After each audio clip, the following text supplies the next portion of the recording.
శ్రీరామా జయ రామా రఘురామా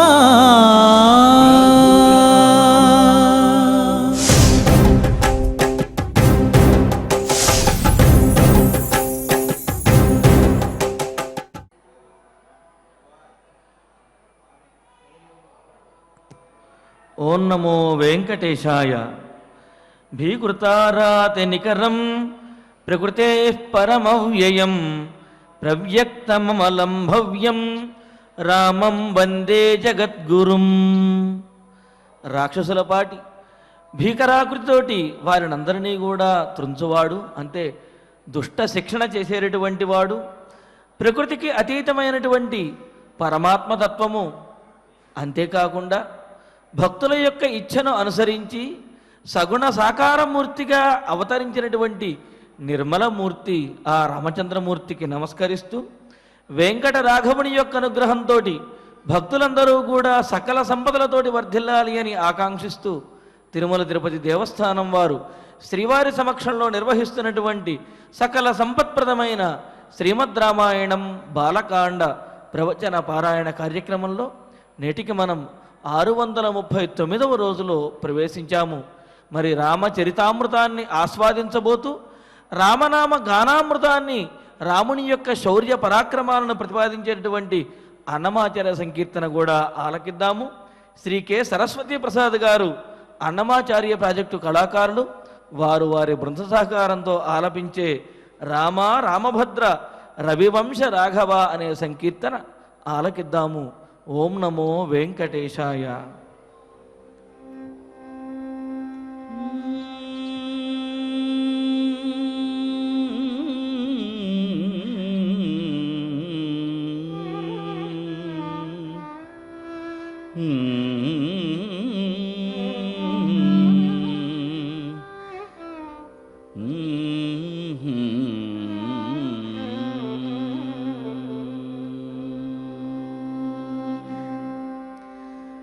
రామ రామభద్ర రవివంశ రాఘవ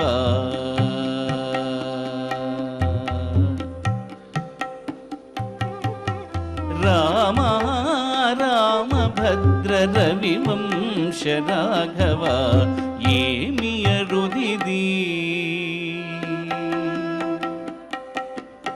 ఏమి అరుదిది నీకదటి వానికి నీ రామ రామభద్ర రవివంశ రాఘవ ఏమి అరుదిది నీకదటి వానికి నీ రామ రామభద్ర రవివంశ రాఘవ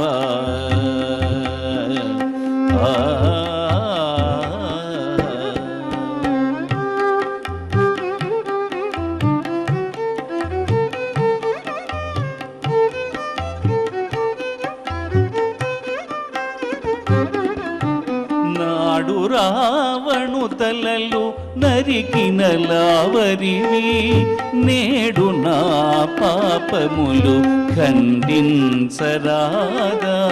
నాడు రావణు తలలు నరికిన లావరివి నేడు నా పాపములు ఖండించరాదా. వాడి ప్రతాపము తోడి వారధి గట్టిన నాటి వాడవిట్టి నామను వార్ధి కట్టరాదా. వాడి ప్రతాపము తోడి వారధి గట్టిన నాటి వాడవిట్టి నామను వార్ధి కట్టరాదా. రామా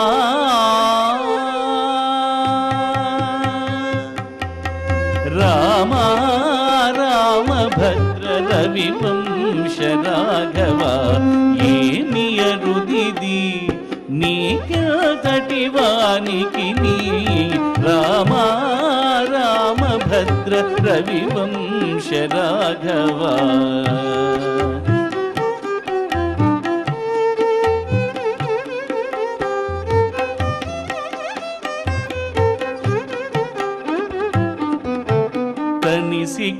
కుంభకర్ణాది దైత్యుల గెలిచితివి కినిసిన ఇంద్రియాల గెలువరాదా తనిసి కుంభకర్ణాది దైత్యుల గెలిచితివి కినిసిన ఇంద్రియాల గెలువరాదా ఎనసి హరుని వేలు ఎక్కు పెట్టి వంచితివి ఘనము నా దుర్గుణము కడువంచరాదా ఎనసి హరుని వేలు ఎక్కు పెట్టి వంచితివి ఘనము నా దుర్గుణము కడువంచరాదా రామా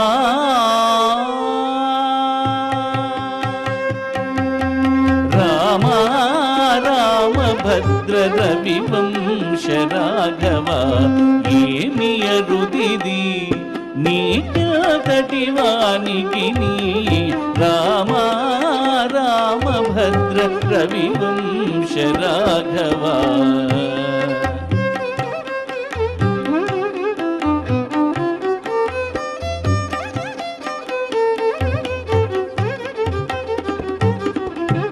సరుస విభీషణుడు శరణంటే గాచితివి గరిమనే శరణంటే కావరాదా సరుస విభీషణుడు శరణంటే గాచితివి గరిమనే శరణంటే కావరాదా తొరలి శ్రీ వెంకటేశ దొడ్డు కోసమేల 20 లోకహితానకేదైనానేమి తొరలి శ్రీ వెంకటేశ దొడ్డు కోసమేల 20 లోకహితానకేదైనానేమి రామా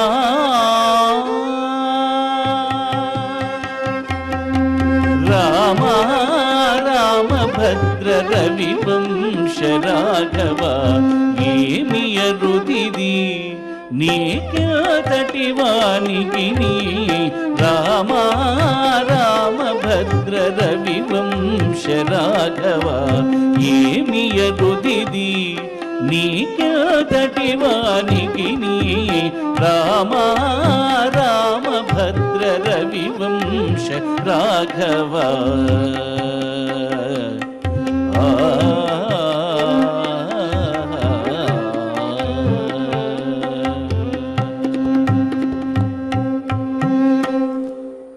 రామచంద్రమూర్తి యొక్క శౌర్య పరాక్రమాలను గుణవైభవాన్ని కూడా కీర్తించి మరి విభీషణుడు ఆశ్రయిస్తే శరణంటే ఆయనని అనుగ్రహించావు మరి మమ్మల్ని కూడా అనుగ్రహించవయ్యా అని అంటూ మరి ఆ విధంగా అనుగ్రహించడానికే ఈ తిరుమల మీద నీవు వెంకటేశునిగా అవతరించావు నీ రూపం ఏదైనప్పటికీ కూడా భక్తులను అనుగ్రహించడానికే నీవు అవతరిస్తావు అని రాముని యొక్క ఆ దయా గుణ వైభవాన్ని చక్కగా వర్ణించారు. అటువంటి దయాసముద్రుడైనటువంటి శ్రీరాముని యొక్క అనుగ్రహంతో ఈనాటి బాలకాండ పారాయణ కార్యక్రమాన్ని ప్రారంభించుకుంటూ శ్రీ గురు ధ్యానపూర్వకంగా అందరము కలిసి సంకల్పవాక్యాలను పఠించుకుందాము. ఓం నమో వెంకటేశాయ.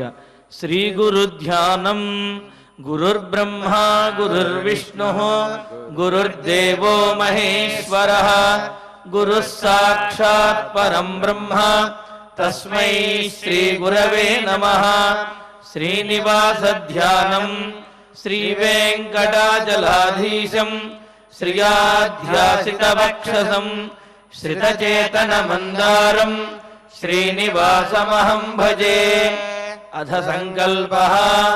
శ్రీమదాదివరాహ క్షేత్రే విరాజమానస్య శ్రీ పద్మావతీ జానేః అఖిలాండకోటి బ్రహ్మాండ నాయకస్య శ్రీరామచంద్ర రూపాంతరస్య భగవతః శ్రీ వెంకటేశ్వర స్వామినః సన్నిధౌ హనుమత్ సీతా లక్ష్మణ భరత శత్రుఘ్న పరివార సమేత శ్రీరామచంద్ర పరబ్రహ్మణః పరిపూర్ణానుగ్రహేణ అస్మిన్ భువనే అతిశీఘ్రమేవ విశూచికా క్రిమేః వినాశనార్థం భారతవర్షస్య అభివృద్ధౌ నిమగ్నానాం విద్యా విత్త వాణిజ్య కృషి వైద్య వైజ్ఞానిక దేశరక్షణాదిరంగేషు విద్యమానానాం ఆస్తిక మహాజనానాయణాంతర్గతే బాలకాండే యథాశక్తి శ్లోక వ్యాఖ్యాన పురస్సరం షట్సప్తతితమ సర్గ శ్లోక పారాయణం తథా శ్రీధన్వంతరి మంత్ర పారాయణం చ అన్యోన్య సాహాయ్యేన ఆచార్య ముఖేన కరిష్యామహే. శ్రీ వాల్మీకి ప్రార్థన. వాల్మీకేర్మునిసింహస్య కవితావనచారిణః శృణ్వన్ రామకథానాదం కో న యాతి పరాంగతిం. శ్రీ ఆంజనేయ ప్రార్థన. యత్ర యత్ర రఘునాథ కీర్తనం తత్ర తత్ర కృతమస్తకాంజలిం బాష్పవారి పరిపూర్ణలోచనం మారుతిం నమత రాక్షసాంతకం. శ్రీరామాయణ ప్రార్థన. వేదవేద్యే పరే పుంసి జాతే దశరథాత్మజే వేద ప్రాచేతసాదాసీత్ సాక్షాద్ రామాయణాత్మనా. శ్రీరామ ప్రార్థన. ఆపదామపహర్తారం దాతారం సర్వసంపదాం లోకాభిరామం శ్రీరామం భూయో భూయో నమామ్యహం. శ్రీరామచంద్ర పరబ్రహ్మణే నమః. అథ శ్రీమద్ రామాయణే బాలకాండే షట్సప్తతితమః సర్గః. శ్రీ గురుభ్యో నమః. శ్రీ వెంకటేశ చరణౌ శరణం ప్రపద్యే. శ్రీరామాయ నమః. జడీకృతే తదా లోకే రామే వరధనుర్ధరే నిర్వీర్యో జామదగ్న్యోసౌ రామో రామముదైక్షత. మన శ్రీరాముడు పరశురాముల వారి వద్ద నుంచి ధనువును విల్లును బాణాన్ని తీసేసుకున్నాడు. అంతటితో అంతవరకు ఎగిరెగిరి పడేటటువంటి, అంతవరకు కోపంతో కళ్ళు ఎర్రబడినటువంటి, అంతవరకు నిన్ను అలా చేసేస్తా ఇలా చేసేస్తా ఇలా ఇలా అన్నటువంటి పరశురాముడు కాస్త జామదగ్న్యుడు అయిపోయి జడుడు అయిపోయాడట. ఇంతకుముందు మనం చదువుకున్నాం జడీ కృతే తదా లోకే అని. లోకమంతా జడమైపోయింది అని. లోకమంతా జడమైపోయింది అన్నదానికి ఒక మంచి అర్థం కూడా చెప్పుకున్నాం. ఏం జరుగుతోందో చూసే స్థితి, ఏం మాట్లాడుకుంటున్నారో వినే స్థితి లేకుండా కొంతసేపు అలా విష్ణుమాయ ఆవరించేసింది అన్నమాట. జడీకృతే తదా లోకే రామే వరధనుర్ధరే నిర్వీర్య జామదగ్న్య అసౌ రామో రామముదైక్షత. మన శ్రీరాముడు కోదండపాణి అయి చేతిలో బాణంతో సహా ఉన్నటువంటి ఆ కోదండంతో అలా విలసిల్లుతుంటే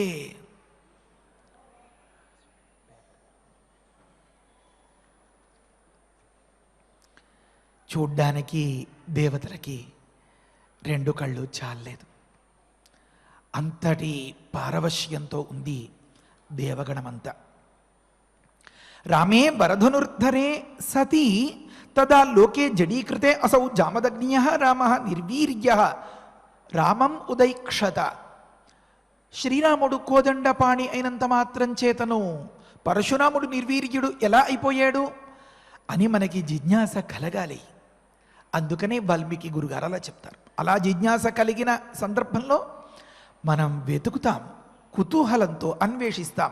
సమాధానం దొరుకుతుంది. పంచభక్ష్య పరమాన్నాలతో భోజనం చేసిన తృప్తి కలుగుతుంది మనకి. నృసింహపురాణం, పద్మపురాణం దీనికి సమాధానం చెప్తున్నాయి. ఇత్యుక్త్వా తత్ర వైష్ణవ్యా శక్త్యా తద్గతయా సహ జగ్రాహ వైష్ణవం చాపం వినయేన చ లీలయా. శ్రీరాముడు ఎంతో వినయంతో అలా లీలగా, దానికోసమేమంత పెద్ద ప్రయత్నం అక్కర్లేకుండా వైష్ణవ ధనుస్సును తీసుకున్నాడు. ఇది పైకి. లోపల వైష్ణవ్యా శక్త్యా తద్గతయా సహ, అతడిలో ఉండేటటువంటి ఆ వైష్ణవీ శక్తి ఏదైతే ఉందో దాన్ని కూడా తీసేసుకున్నాడు. మరి ప్రధానమైన అంశం ఒకటి వచ్చేస్తే ఇంకా ఆ పరివారాలు ఉంటాయా? అవి వచ్చేస్తాయి. ఏమిటవి? ఆవేశకావేశాల దగ్గర నుంచి ఇంత వీరావేశంతో చేసినటువంటి పోనీ అలా అందాం, చేసినటువంటి తపస్సులు అన్నీ కూడా వచ్చేసాయి. అతడిలో ఉండేటువంటి ప్రత్యేకతలు అన్నీ వచ్చేసాయి. ఇంతకంటే ఇంకొంచెం లోతుగా విచారించి ఇంకా న్యాయంగా, ఇంకా పద్ధతిగా మనం చెప్పుకోవాలి అంటే, అతడిలో ఉండేటటువంటి వైష్ణవి శక్తిని తీసేసుకున్నాడు. ధనుర్బాణాలు తీసుకునే నెపంతో, ఆ వంకతో, ఆ సన్నివేశంలో అతడి పుణ్యాలు కూడా అని అనుకున్నాం మనం. ఇప్పుడు కాదు, ఈ పద్మపురాణంలో ఈ వాక్యం చదువుకునే వేల్టికి ఇంకా పుణ్యాలు తీసేసుకోలేదు. ఇటుపైన బాణం ఎక్కుపెట్టి దాన్ని విడిచినప్పుడు పరశురాముడు అంతా రామార్పణం చేసేస్తాడు. ఆ మాట అప్పుడే చెప్పుకుంటే న్యాయం. ప్రస్తుతంలో ధనుర్బాణాలను తీసుకునేటటువంటి నేపంతో సందర్భంలో వైష్ణవీ శక్తిని కూడా తీసేసుకున్నాడు. ఇది యుక్త్వా తత్ర వైష్ణవ్యా శక్త్యా తద్గతయా సహా, తద్గతయా అంటే ఆ పరశురామునిలో ఉన్నటువంటి వైష్ణవీ శక్తితో సహా జగ్రాహ వైష్ణవం చాపం, చాపం అన్నదానికి విల్లు, ధనుస్సు అని అర్థం. జగ్రాహ గ్రహించేసెను. ఎలా? వినయేనచ లీలయ. మనం గతంలోనే చెప్పుకున్నాం ఎవరెవరి దగ్గర ఎలా ఎలా ఉండాలో. దాక్షిణ్యం స్వజనే, దయా పరిజనే అని మొదలుపెట్టి మరి అదంతా చెప్తే చాలాసేపు పట్టేస్తుంది. శాఠ్యం సదా దుర్జనే అంటే శ్లోకం గుర్తురాలేక రాక దాటించేసేని అనుకుంటారేమో, అందుకని చెప్తున్నాను. ప్రీతి సాధుజనే నయో నృపజనే అని మొదలుపెట్టి ఆ శ్లోకం అంతా ఉంది. కాబట్టి వినయేనచ లీలయ, ఎవరి దగ్గర ఎలా ఉండాలో చాలా నేర్పరి మన రాముడు. ఇప్పుడు ఇంతవరకు వీరు ఇంతల్లా ఎగిరెగిరి పడుతూ ఒక రకమైనటువంటి దురభిమానంతో ఒకలా మాట్లాడారు కదా, దానికి కారణమైనటువంటిది ఏదో ఆ మూలాల్ని తీసేసుకుంటే ఇంకా ఆవేశపడరు. బేసిక్గా పరశురాముల వారు చెడ్డవారు కాదు. ఆ మధ్యలో కలిగినటువంటి బలపరాక్రమ సిద్ధి వల్ల ఏర్పడినటువంటి దురభిమానం అన్నమాట. ఆ వైష్ణవీ శక్తిని తీసేసేటప్పటికే అంత చల్లబడిపోయింది.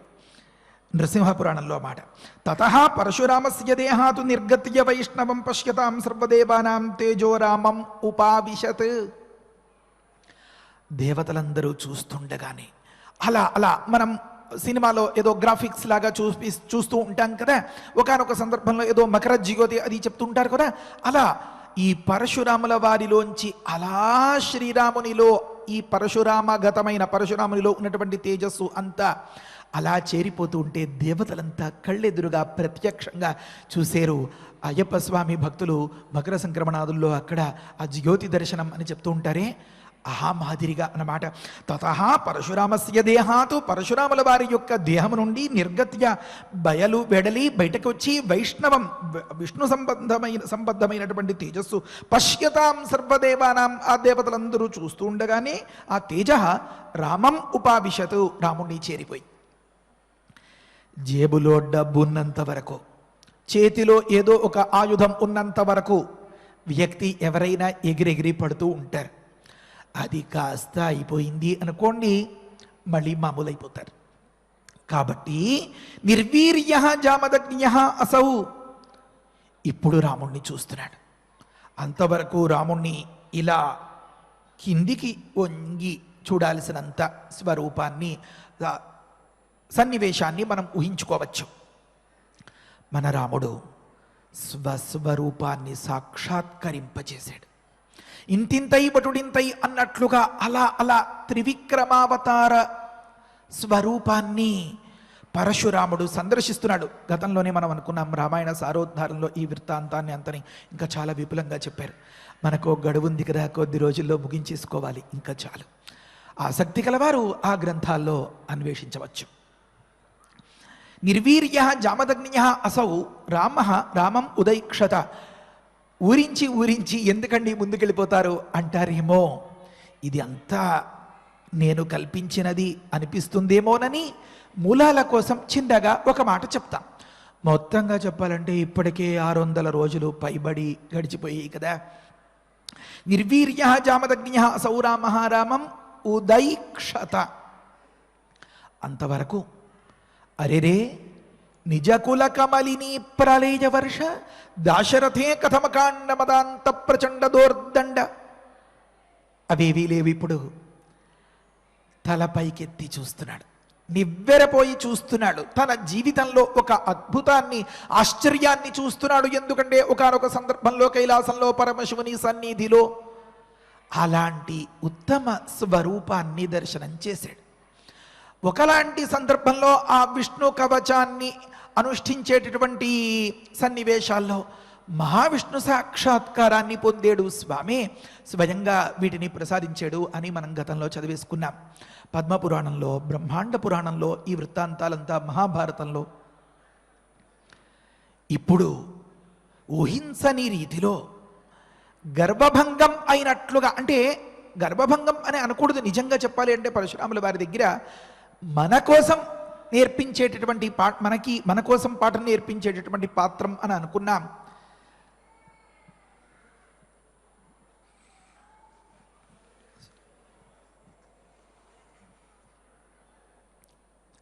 అహం దెబ్బతిన్న నేపథ్యంలో వాస్తవం తెరిస్తే, కళ్ళు విచ్చుకుంటే ఎదురుకుండా అలాంటి స్వరూపాన్ని చూడాలి అంటే ఎలా చూడాలండి మరి?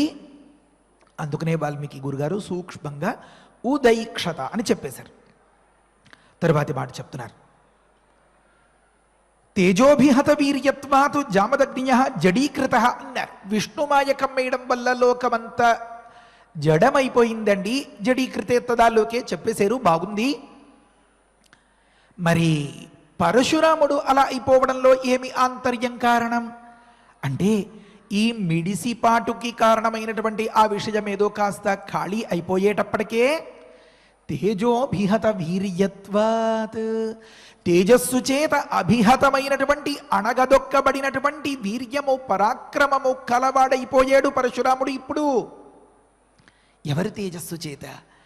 మన శ్రీరాముడి తేజస్సు చేత. దానికి తేజసాంహి నా వయస్సమీక్ష్యతే అంటారు కాళిదాసు గారు. వయస్సుతో సంబంధం లేదు, విద్యలతోనూ సంబంధం లేదు, పెద్ద పెద్దగా అనుభవాలు అక్కర్లేదు. అంతే. ఒక సింహం పిల్ల, చిచ్చర పిడుగు అని మనం లోకంలో కొంతమంది గురించి అనుకుంటూ ఉంటాం కదా, డైనమిక్ క్యారెక్టర్స్ అంటూ ఉంటారు కదా. అలాంటి వాడు మన శ్రీరాముడు. అలాంటి శ్రీరాముని యొక్క వినయపూర్వకమైనటువంటి తేజస్సు చేత అభిహతుడైపోయాడు. అపమానం పురస్కృత్యం మానం కృత్వాతు పృష్ఠత. ఆత్మగౌరవాన్ని వెనక్కి పెట్టుకుని కాస్త తగ్గి, ఇగో తగ్గించుకుని, అపమానమైన భరించి కార్యం సుఖాంతం చేయాలి అన్నారు కదా. ఇప్పుడు దెబ్బకు దెబ్బ అన్నట్లుగా ప్రవర్తిస్తున్నాడా మన శ్రీరాముడు? కానీ కాదు. చాలా వినయేనచ లీలయ అలా ప్రవర్తించి నగుమోమో అన్నట్లుగా ఆ చిరునవ్వు చెదరనటువంటి ఆ సుందర సురుచిరమైనటువంటి స్వస్వరూపాన్ని చూపిస్తూ ఉంటే ఆ మాయలో పడిపోయినటువంటి పరశురాముడు లోకాభిరామం శ్రీరామం అని కదా మన శ్రీరాముడి గురించి మనం అనుకుంటూ ఉంటాం. తేజోభిహత వీర్యత్వాతు రామస్య తేజసా అభిహతం వీర్యం యస్య సహా తేజోభిహత వీర్య తస్య భావః తత్వం తస్మాత్ తేజోభిహత వీర్యత్వాత్.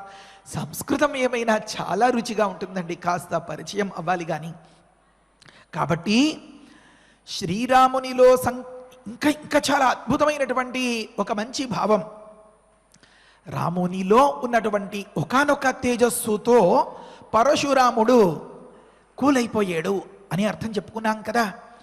రాముడికి ఆ తేజస్సు అంతా ఎలా వచ్చేసింది? ఒకప్పుడు వశిష్ఠుల వారు బ్రహ్మోపదేశం, గాయత్రీ మంత్రం తత్వం దాని ద్వారా భావించవచ్చు. ఆ తర్వాత మన కౌసల్యమ్మ దిద్దినటువంటి కళ్యాణ తిలకాలు, ఆ రక్ష కోసం పెట్టినటువంటి వ్యవహారాలు అక్కడికి పంపించేటప్పుడు మిథిలకేనే అప్పటికి తెలియదు, విశ్వామిత్ర యాగ సంరక్షణం కోసం పంపించేటప్పటికి అమ్మ పెరుగన్న ముద్దలు తినిపిస్తూ దగ్గరగా కూర్చోపెట్టుకుని మంచి చెడు జాగ్రత్తలు అంతా చెప్తూ, నాయనా అడవిలో ఇలాగా అలాగా రక్ష ఇచ్చి పంపించింది కదా తేజస్సు. తరువాత విశ్వామిత్రుల వారు దాన్ని దాదాపుగా ఫుల్ఫిల్ చేసేసారు కదా. ఎన్ని అస్త్రాలు, ఎన్ని శస్త్రాలు, బల అతి బల అనే దానితో మొదలుపెట్టి తేజస్సు. మరి ఆ తరువాతనో మన అహల్యామాత యుగ యుగాలుగా పరితపించి శ్రీరామ దర్శనం కోసం పరితపించడమే ప్రధానమైన తపస్సుగా తాను ఆర్జించినటువంటి పుణ్యాన్ని అంతని రామార్పణం చేసింది కదా తేజస్సు. అంతకంటే ఇంకా ముఖ్యం, మనం సీతాయా పతయే నమః మన అమ్మవారి వైభోగం మనం చెప్పుకోవాలి కదా. మన సీతమ్మ చేయి పట్టిన సందర్భంలో తేజస్సు, ప్రకృతి, మహాశక్తి, ఆదిపరాశక్తి శ్రీరాముని చెంతన చేరిన సందర్భంలో లోకంలో ప్రతి ఒక్కరికి ఇంతే. వివాహం ఒక రకమైనటువంటి పరిపూర్ణతను కలిగిస్తుంది. ఆ ఇల్లాలు జత చేరిన సందర్భంలో ఇతడు ఒక అద్వితీయ శక్తిగా మారుతాడు. మరల్చుకోవడం, దాన్ని వినియోగించుకోవడం మన వంతు. వివాహ మంత్రార్థాలన్నీ దీన్నే బోధిస్తున్నాయి. సరే, ప్రస్తుతంలో తేజస్సు అంతకంటే కూడా ఇంకా ఉత్తమమైన తేజస్సు పరశురాముల వారిలో ఉంది. ఎందుకంటే కఠోరమైనటువంటి నైష్ఠికమైనటువంటి బ్రహ్మచర్య దీక్షతో వారు సాధించినటువంటి సాధన సిద్ధి ఇంతాంతన అదల్లా వీరిలో సంక్రమించేసింది కదా. దేవతలందరూ చూస్తుండగానే అలా చేరిపోయింది అనుకున్నాం కదా. ఆ సందర్భంలో పిల్లలు అల్లరి చేస్తూ ఉంటే వాడి చేతిలో ఉన్నటువంటి ఆ బెత్తాన్నో దేన్నో చేతిలోకి తీసుకుని తండ్రి గారు ఏమిటి ఇప్పుడు చెప్పు అంటున్నాడు అనుకోండి. పిల్లవాడు వెంటనే సరెండర్ అయిపోయి, పిల్లవాడు వెంటనే మామూలైపోయి, పిల్లవాడు వెంటనే ఆ అల్లరి చేష్టలు వగైరాలు అంతా అసలు వాటికి ఆనవాలే లేకుండా ఎలా ఉంటాడో ఆ రకమైనటువంటి సందర్భం తేజోభిహత వీర్యత్వాత్. కాబట్టి జామదగ్నియ జడీకృత, జామదగ్నియ పరశురాముల వారు జడీకృత అన్నారు. అంటే ఇక్కడ ఏం జరుగుతుందో కనలేక, చూడలేక, ఏం మాట్లాడుతున్నాడో వినలేక అని అర్థం కాదు. ఇంతకు ముందర ఉన్నటువంటి ఆ ఎగిరెగిరి పడడాలు వగైరాలు అంతా ఏమీ లేకుండా కూల్గా, సాత్వికంగా, శాంతంగా అయిపోయాడు అని తాత్పర్యం అన్నమాట. జామదగ్నియ జడీకృత. కావ్యం ఎంత నిశితంగా పరిశీలించాలో, దానిలో ఎలా ఊరిపోవాలో ఆ భావాల్లో అలా ఉన్న సందర్భంలో బాగా ఊరినటువంటి గులాబ్ జాములు వగైరాలు రసగుల్లాలు తింటూ ఉంటే ఎంత పసందుగా ఉంటుందో. ఓ రామ నీ రామ మేమి రుచిరా అని ఆ రామదాసు గారు పొందినంతటి అనుభూతి మనం ఎలా పొందాలో ఇలాంటి సందర్భాల్లోనే మనకి తెలుస్తుంది. జామదగ్నియ జడీకృత అన్నారు. ఇంతకుముందు జడీకృతే తదా లోకే అన్నారు. ఈ లోకంలో ఎవరెవరికి ఏం జరుగుతుందో ఏమీ తెలియకుండా అయిపోయింది లోకం. అక్కడ జడీకృతే, ఇక్కడ జామదగ్నియ జడీకృత. కానీ తర్వాత మాట ఏం చెప్తున్నారు? రామం కమలపత్రాక్షం మందం మందం ఉవాచ. రాముణ్ణి చూస్తున్నారు పరశురాముల వారు, రాముడితో మాట్లాడుతున్నారు పరశురాముల వారు. ఒక కళ్ళు లేని వానిగా, ఒక చెవులు పనిచేయని వానిగా పరశురాములు అయిపోయి ఉంటే రామం కమలపత్రాక్షం ఎలా కుదురుతుంది? కుదరదు కదా.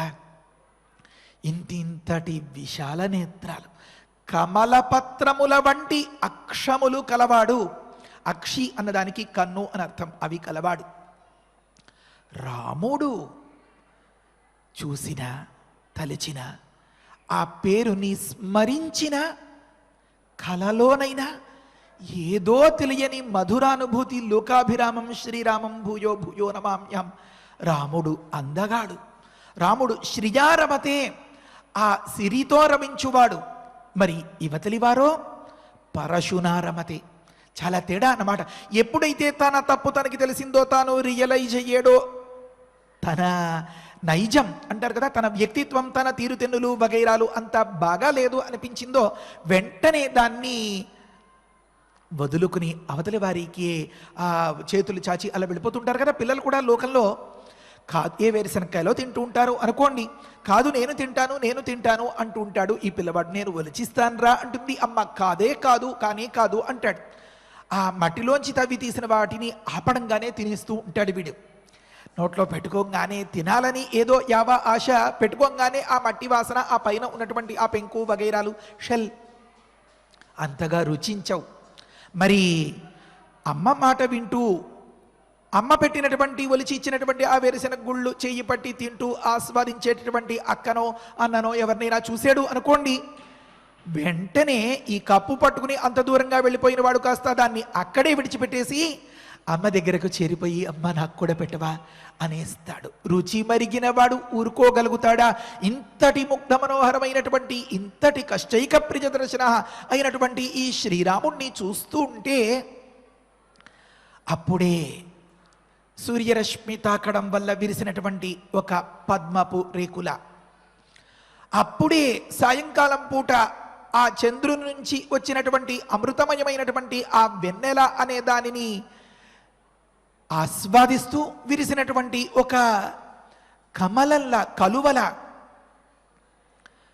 ఆ కలువను తలుచుకుంటే గాలికి రేపరేపలాడేటటువంటి ఆ రేకులు అవి, దాని చుట్టూరా బాగా థిక్గా ఉండేటటువంటి కలర్, మధ్యలో తెల్లగా ఉండేటటువంటి కలర్, కమల పత్రంలో ఎలా ఉంటుందో ఆ కమల పత్రం ఎలా ఎలా రెపరెపలాడుతూ అటు ఇటు కాస్త ఊగిసలాడుతూ ఉంటుందో, అలా తదేకంగా తన వైపే చూస్తూ ఉన్నటువంటి పరశురాముల వారి వైపు అలా ఇలా కళ్ళు తిప్పుతూ చూస్తూ ఉన్నటువంటి రాముణ్ణి చూస్తే, రామం కమలపత్రాక్షం, జీవితం ధన్యమైపోయింది పరశురాముల వారికి.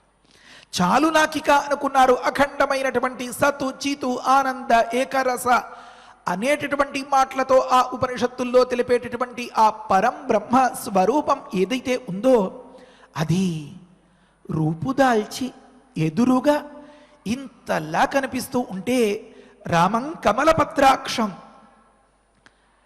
అలాంటి రాముడితో మాట్లాడుతున్నాడు. మాట్లాడాలనుంది, మాట రావట్లేదు. వాల్మీకి గురుగారు చెప్తున్నారు, మనకు అన్నీ చెప్పేస్తారు. ఎలా? మందం మందం ఉవాచ అన్నారు. మందం అంటే మెల్లగా, ఎంతో ప్రయత్నంతో, ప్రత్యేకంగా. ఇంతవరకు ఎలా అన్నారు? కథమకాండమదాంత ప్రచండ దోర్దండ. మరి ఇప్పుడో, మరి ఆ ఊపు, ఆ ఫోర్స్ ఏమైపోయింది?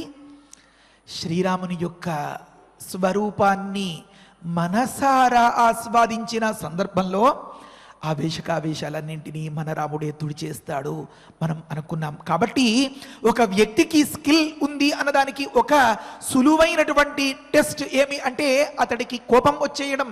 ఆ అంశాన్ని కాస్త మనం గమనించుకుని మనం పుణ్యం చేసినప్పుడే కదా ఇలాంటి భావాలన్నీ కలుగుతున్నాయి. రామా, దీనికి కూడా నువ్వే శరణు అని వేడుకున్న నేపథ్యంలో కోపాన్ని తప్పించేసి, చీమల్ని దులిపేసి లడ్డూ మిఠాయి అమ్మ పిల్లవాడికి తినిపించినట్లుగా మన పుణ్యాన్ని మాత్రమే మన అనుభవంలోకి తెస్తాడు మన రాముడు.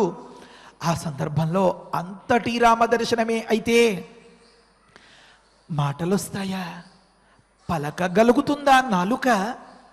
కాబట్టి మందం మందం ఉవాచ, మెల్లమెల్లగా, మాట్లాడలేక మాట్లాడాలని ఉన్న ఆ ఆనందాన్ని ఆస్వాదించే సందర్భంలో మనం లోకల్లో కూడా గమనిస్తూ ఉంటాం. ఒక్కసారి నన్ను డిస్టర్బ్ చేయకు, ఒక్కసారి నన్ను కదిలించకు, కాసేపు నిశ్శబ్దంగా ఉండు, మౌనంగా ఉండు అని చెప్పి నిజంగా చెప్పాలి అంటే కళ్ళు మూసుకుని తన్మయత్వంతో ఆస్వాదించేటటువంటి ఆ సందర్భం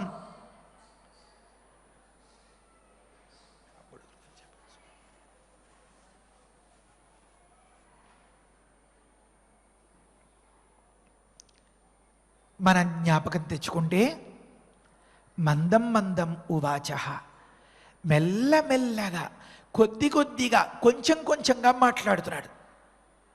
ఎందుకు మాట్లాడాల్సి వస్తోంది అంటే, రాముడు 3 ఆప్షన్స్ ఉన్నాయి నాకు, అందులో ఒకటి ఎట్టి పరిస్థితుల్లో వల్ల కాదు. మొదటిది నీ ప్రాణాలు తీయడం అనేది, రెండవది నీ పాదగతిని హరించమంటావా, కళ్ళ మీద కొట్టమంటావా, నీ పుణ్యాల్ని హరించమంటావా, తపస్సు చేత ఆర్జించినటువంటి లోకాల్ని కొట్టమంటావా అని అడిగారు కదా. మిగిలిన తక్కిన 2 ఆప్షన్స్, బాబు మహానుభావ, ఏదో తెలియక పొరపాటు చేశాను, ఇంతటితో వదిలై నన్ను మన్నించు అంటాడేమో భార్గవరాముడు. వల్ల కానే కాదు. ఎందుకని? అమోఘమైనటువంటిది వైష్ణవ శరము, దీన్ని ఎక్కుపెట్టిన తరువాత ఖచ్చితంగా విధిలే తీరాలి అని చెప్తున్నాడు అన్నమాట. ఆ సందర్భంలో ఏదో ఒకటి చెప్పక తప్పని స్థితిలో మాట్లాడలేక మాట్లాడుతున్నాడు. మందం మందం ఉవాచ, అడిగిన ప్రశ్నకు జవాబు చెప్పాలి కనుక మాట్లాడాలి. ఆ స్వరూపాన్ని అలా చూస్తూ ఉంటే మాట్లాడాలని అనిపించదు. మనం ఇలాంటి సన్నివేశాలను ఏదో వయస్సు ప్రభావంతోటో యవన ప్రాయంలో ఉన్నప్పుడో సినిమా కథల్లోనో అక్కడ ఆ ప్రేయసీ ప్రియుల మధ్యలో గమనించగలుగుతాం. అది కల్పితం, అది లౌకికం. కానీ అసలు సిసలైనటువంటి ఆనందం నిజమైన శ్రీరామ దర్శనం చెప్పినప్పుడు ఆ పరమాత్మ యొక్క బ్రహ్మానందం అనే దానిలో లేశాన్ని మాత్రమే మనం అనుభవిస్తూ ఉంటాం. దానికి నిమిత్తములు ఇవన్నీ అని ఉపనిషత్తులో చెప్తూ ఉంటారన్నమాట. పరమాత్మ ఆనంద స్వరూపం అయితే మనకి ఐస్ క్రీమ్ తిన్నా ఆనందంగా ఉంటుంది, ఏసీ వేసుకుని పడుకున్నా ఆనందంగా ఉంటుంది వగైరా అంతా. అంటే నీ లోపల ఉన్నటువంటి ఆ ఆనందమూర్తి యొక్క అనుభవం నీకు కలుగుతోందిరా అబ్బాయి. అది కలగాలి అంటే నీకు ఈ విషయాలు కావాలి. ఒక ఐస్ క్రీమ్ నోటి దాకా చేరాలి, లేకపోతే ఒక ఏసీ యొక్క చల్లదనం నీకు తగలాలి. అప్పుడు ఈ లోపల ఉన్నటువంటి ఆ మనస్సు ప్రశాంతమై యాక్టివేట్ అవుతుంది. దాన్ని ఆస్వాదించేటప్పుడు అబ్బా అనిపిస్తుంది. అది కాస్త నోటిలోంచి కిందకి దిగిపోయిన నేపథ్యంలో మళ్ళీ మామూలే. కాబట్టి ఈ బయట నుంచి వచ్చేటటువంటి ఈ బయట ఉన్న విషయాల మీద ఆధారపడినటువంటి నీ ఆత్మానందం అది కొంతే పరిమితం అయిపోతుంది. ఈ విషయముల సంబంధం లేకుండానే మనస్సులో నీ అంతటా నువ్వు ఆ ఆనందానుభూతిని పొందగలిగితే అని మన పెద్దలు ఉపదేశం చేశారన్నమాట. కాబట్టి మనం ఎప్పటికైనా అంతటి స్థితికి చేరుకోవాలి. దానికి ప్రధానమైనటువంటి మార్గం తత్వం, వేదాంతం వగైరాలు అంతా. అంటే భయపడిపోయి జంకిపోతారు అని పెద్దలు, నారద మహర్షులు వగైరాలు వీరందరూ భక్తి అనే 2 అక్షరాల్ని అలవరిచేరన్నమాట. ఇది బాగా పెరగ్గా రామదాసు గారి అంతటి భక్తి, త్యాగరాజస్వామి వారి అంతటి భక్తి, ఇలాగా అంతటి భక్తి కనుక కలిగితే, ఏమిటంతటి భక్తి కలగడం అంటే గుర్తింపు కోరుకోని భక్తి. నేను ప్రొద్దుటే లేచి ఇంత పని చేస్తాను, అప్పుడు ఇంత చేశాను, ఇంత డొనేట్ చేశాను, అంత ఏదో చేశాను అనుకుంటూ చెప్పుకుంటూ ఉంటాం మనం. ఎందుకని? అబ్బో వీరు చాలా గొప్పవారు అని లోకం గుర్తించాలి అని కాదు. గుర్తింపు అక్కరలేని, గుర్తింపు కోరుకొని భక్తిని కనుక మనం అలవరుచుకున్న నేపథ్యంలో తల్లి బిడ్డకి పాలిచ్చినట్లుగా ఆ పరమాత్మ మనకి అంతటి ఆనందాన్ని ఖచ్చితంగా కలిగించేస్తాడు. అందుకనే ఆ భక్తిని నిర్మలమైన భక్తి అంటారు. మాలిన్యం ఉండకూడదు. ఇందులో పూజ చేస్తూ ఉంటాడు ఇతడు, ఈ పూజను గుర్తించి ఇతడిని గౌరవించేటటువంటి వారు పక్కన ఎవరైనా ఉన్నారా అని కాస్త అటు ఇటు చూసుకుంటూ ఉన్నాడు అనుకోండి. అబ్బో మీ ఇంట్లో ఇన్ని దేవుడు పటాలా, ఇంత పూజలా, లేకపోతే మీరింత గొప్పవారా, ఇన్ని చేస్తారా అంటే ఒక రకమైనటువంటి ఆనందం అనిపిస్తోంది అనుకోండి. అది నిర్మలమైన భక్తి కాదు. ఈ గుర్తింపు ఎక్కడ కావాలి?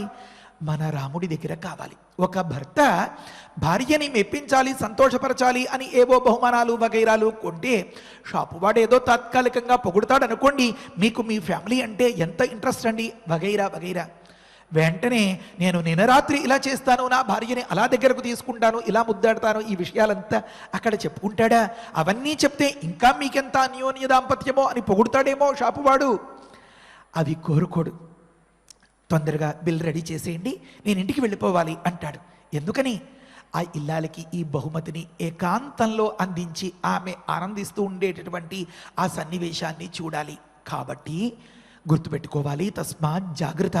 కొన్ని విషయాలు పర్సనల్, వాటిని బయట పెట్టుకుని 10 మంది గుర్తించాలి అని 10 మంది తనని గుర్తిస్తూ ఉంటే తాను పొంగిపోయేలాంటి భావాలు మనకి మాత్రం వద్దు. మనం రామదాసు గారిలాగా, ఒక త్యాగరాజస్వామి వారిలాగా మాత్రమే మిగిలిపోదాం. ప్రస్తుతంలో మనం ఎక్కడి నుంచో ఎక్కడికో వెళ్ళిపోతూ ఇలా అనుకున్నాం.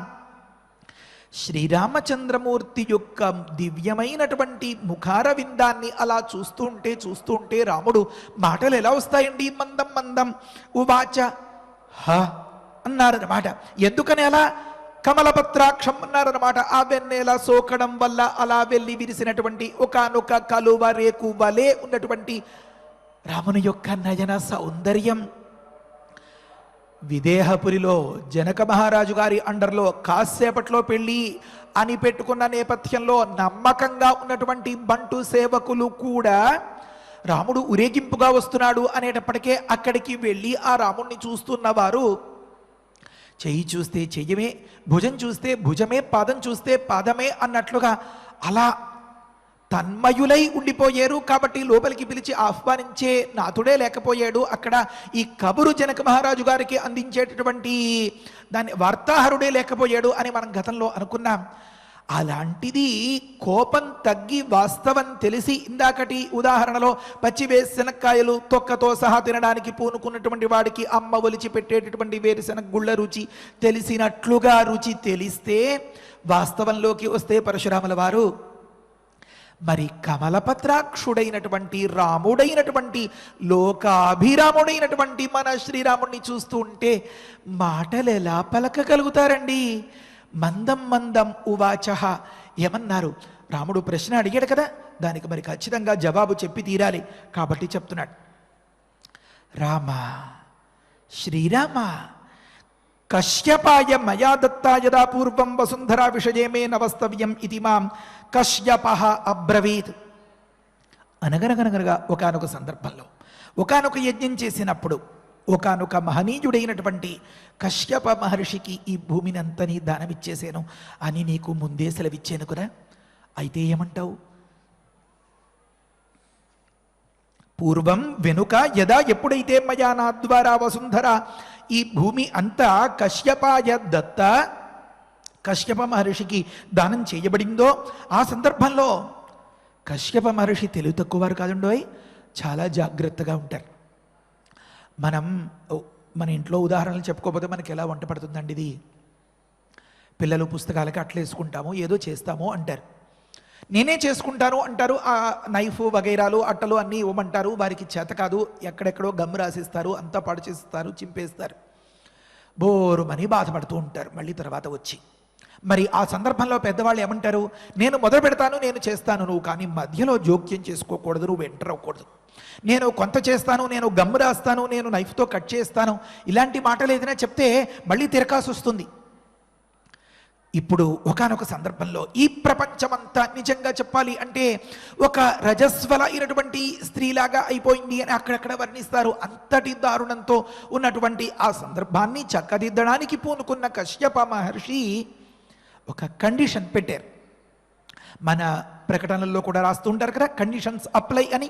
మీరు చెప్పిన విధంగా ఈ భూమిని అంతని నేను దానం పట్టి దీన్ని అంతని మళ్ళీ పూర్వ వైభవం రప్పించేలాగా చేస్తాను. కానీ ఒక నిబంధన, మీరు మాత్రం మళ్ళీ ఇక్కడ ఎంటర్ అవ్వకూడదు.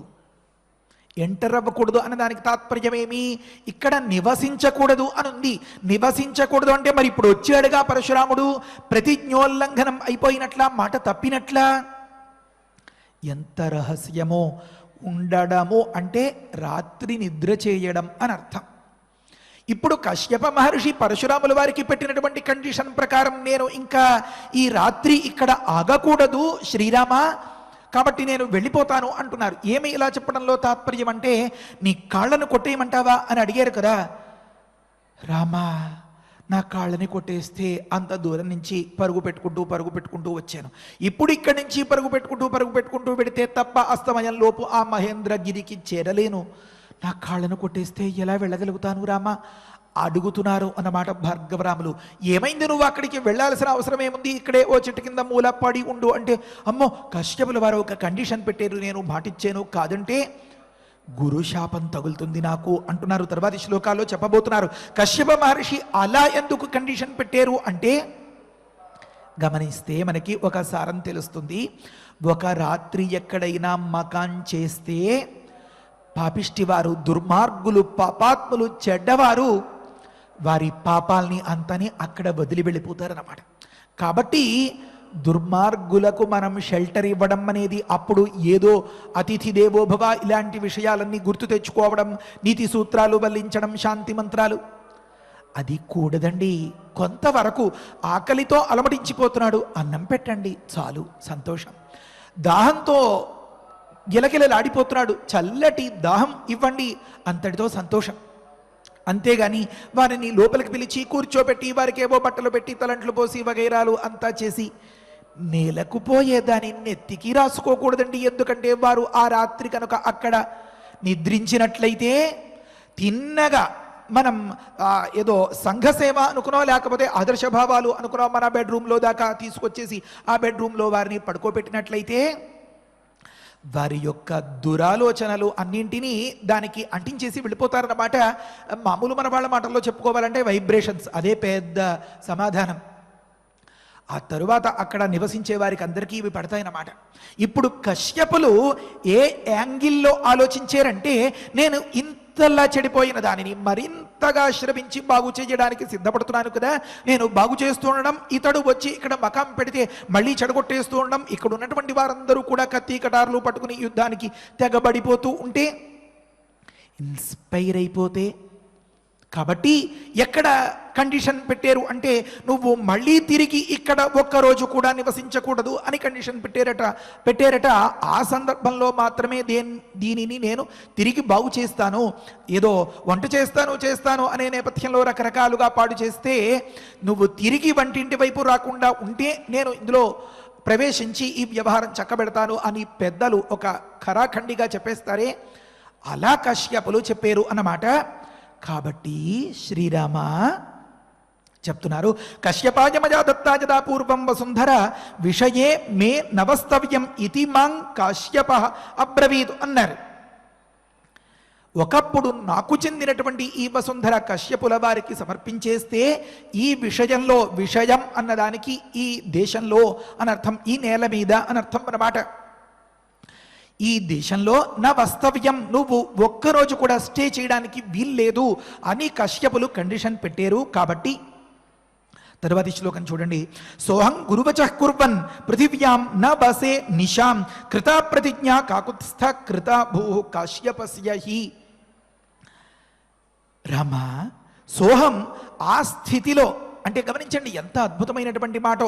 సహా అటువంటి అహం నేను అని చెడగొట్టగలిగినంత చెడగొట్టేసి, మారణకాండ సృష్టించగలిగినంత సృష్టించేసి, విధ్వంసాలు రప్పించేసి, ఏం చేయడానికి పాలుపోక మహేంద్రకృతమైనటువంటి ఉపదేశంతో, నా పితృదేవతలు చెప్పినటువంటి హితవుతో నేను మారి కశ్యపులకు ఈ భూమిని దానం చేసి, మహాప్రభో మీరే దీన్ని కాయాలి, తిరిగి పునరుద్ధరించాలి అని ప్రార్థించిన నేపథ్యంలో గురువచః కుర్వన్, ఎంత గమ్మత్తుగా ఉంటాయో వాల్మీకి గురుగారు ప్రయోగాలు.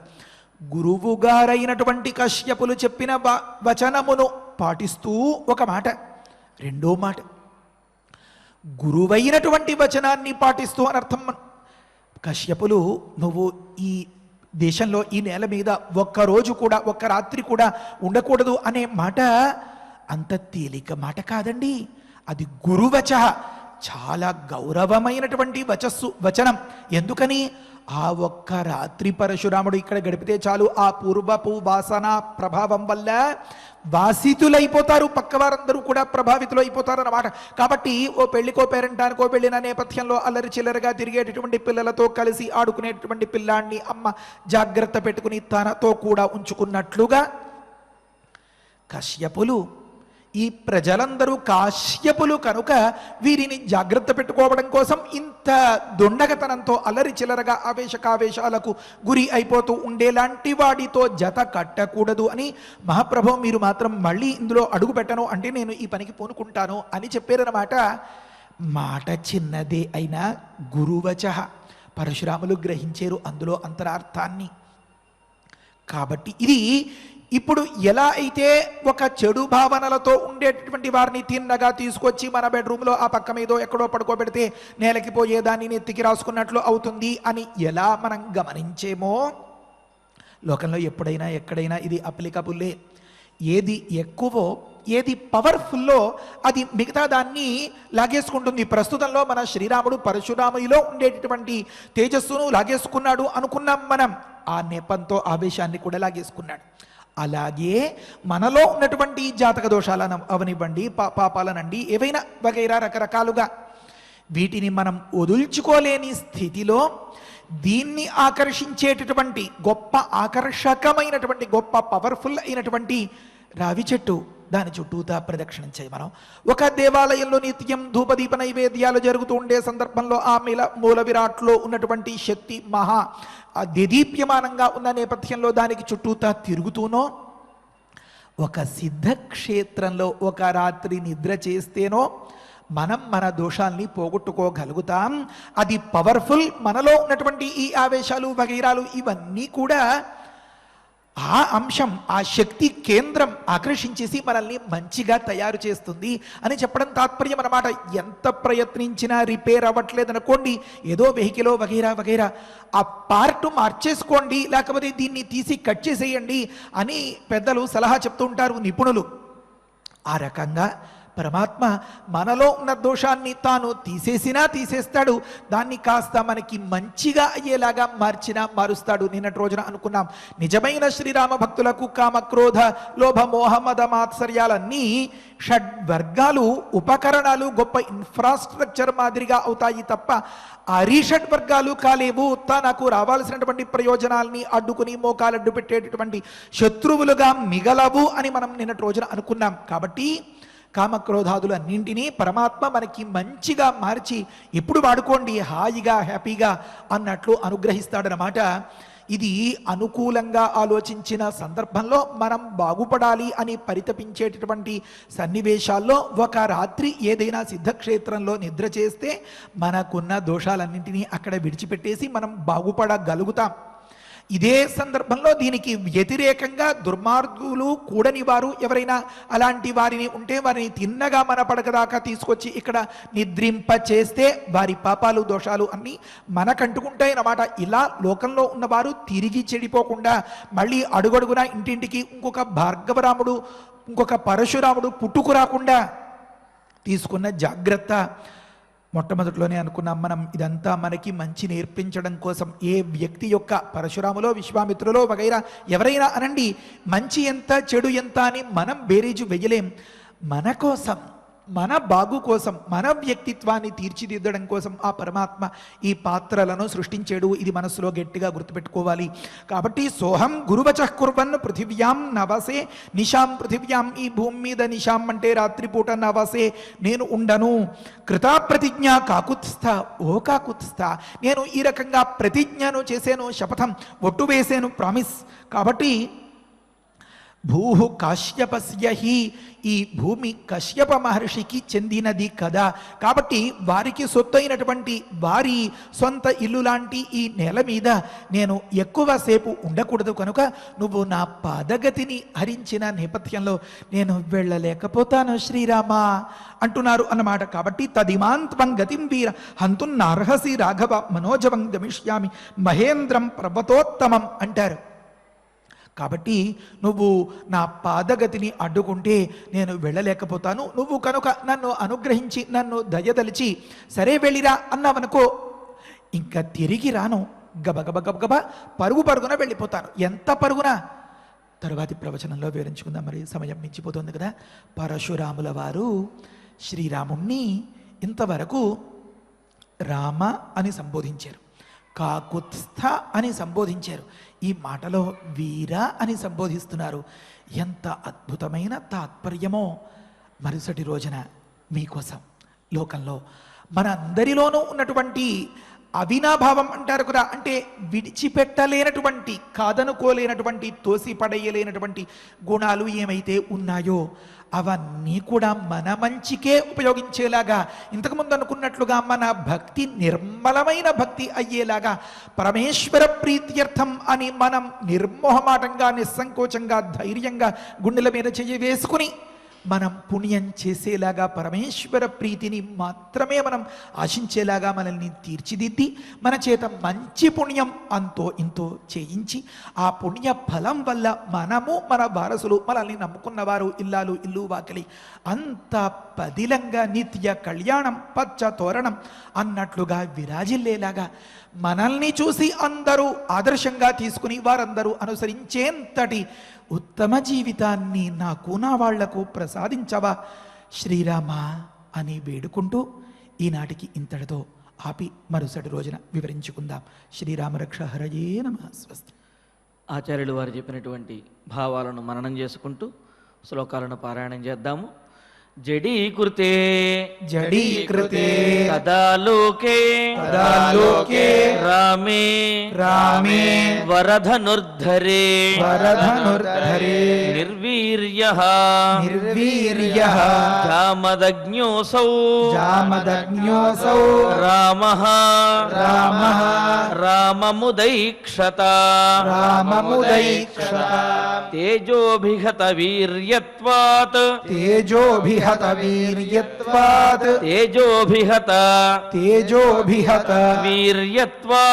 వీర్యత్వాత్ జామదగ్న్యః జడీకృతః రామం కమలపత్రాక్షం మందం ఉవాచః కశ్యపాయ మయా దత్తా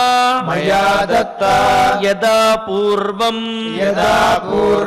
వసుంధరా విషయే మే నవస్తవ్యం ఇతి మాం కశ్యపో బ్రవీత్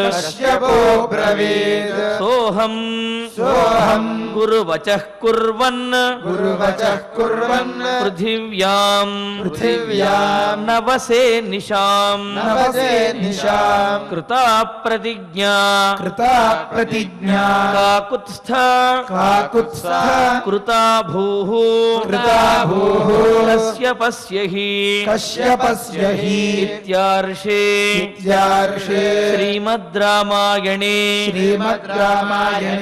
ఆదికావ్యే బాలకాండే షట్సప్తతితమే సర్గే చత్వారః శ్లోకాః రమ్యమైనటువంటి సన్నివేశాన్ని ఇప్పటివరకు మనం విన్నాము. ఎంతో ఆవేశంతో, క్రోధంతో వచ్చినటువంటి ఆ పరశురాముడు శ్రీరాముడిని ఉద్దేశించి, అంటే అప్పటి వరకు తానే వీరుడిని అని భావించినటువంటి పరశురాముడు శ్రీరాముడిని ఉద్దేశించి గురువుగారు చెప్పినట్లుగా వీరాని కాకుత్సాని సంబోధిస్తున్నాడు. అంటే పరశురాముడిలో ఉన్నటువంటి ఆవేశం అంతా కూడా ఉపశమించింది, సాత్విక మూర్తిగా మారాడు. మరి ఆ విశేషాలను రేపటి ప్రవచనంలో తెలుసుకుందాము. ఇక ఇప్పుడు ఫలశ్రుతి నుండి మంగళాంతం వరకు అందరము కలిసి పారాయణ చేసుకుందాము. ఫలశ్రుతి కుటుంబ వృద్ధిం ధనధాన్య వృద్ధిం స్త్రియశ్చ ముఖ్యా సుఖముత్తమంచ శ్రుత్వా శుభం కావ్యమిదం మహార్థం ప్రాప్నోతి సర్వాంభువిచార్థ సిద్ధిం. శ్రీరామచంద్ర పరబ్రహ్మణే నమః. అథ ధన్వంతరి ధ్యానం అచ్యుతానంద గోవింద విష్ణో నారాయణామృత రోగాన్ మే నాశయా శేషాన్ ఆశు ధన్వంతరే హరే. ఆరోగ్యం దీర్ఘమాయుష్యం బలం తేజోధియం శ్రియం స్వభక్తేభ్యోనుగృహంతం వందే ధన్వంతరిం హరిం. ధన్వంతరేరిమం శ్లోకం భక్త్యా నిత్యం పఠంతి యే అనారోగ్యం న తేషాం స్యాత్ సుఖం జీవంతి తే చిరం. ఓం నమో భగవతే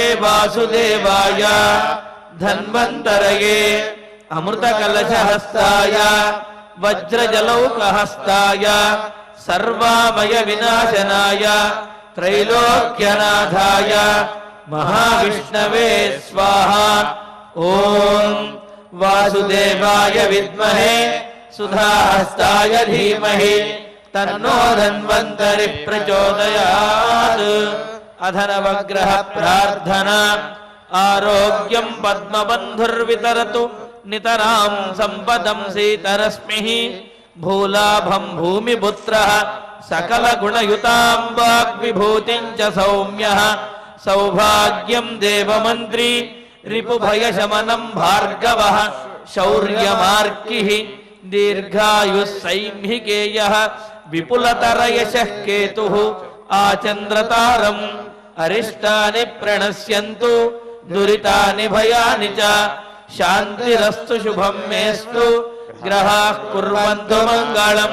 అధ క్షమా ప్రార్థనా. యదక్షరవదభ్రష్టం మాత్రాహీనం చ యద్భవేత్ తత్సర్వం క్షమ్యతాం దేవ నారాయణ నమోస్తుతే. అథ భగవత్సమర్పణం. కాయేన వాచా మనసేంద్రియైర్వా బుద్ధ్యాత్మనా వా ప్రకృతే స్వభావాత్ కరోమి యజ్జత్ సకలం పరస్మై నారాయణాయేతి సమర్పయామి. అథ మంగళం. శ్రియః కాంతాయ కళ్యాణ నిధయే నిధయేర్థినాం. శ్రీవేంకట నివాసాయ శ్రీనివాసాయ మంగళం.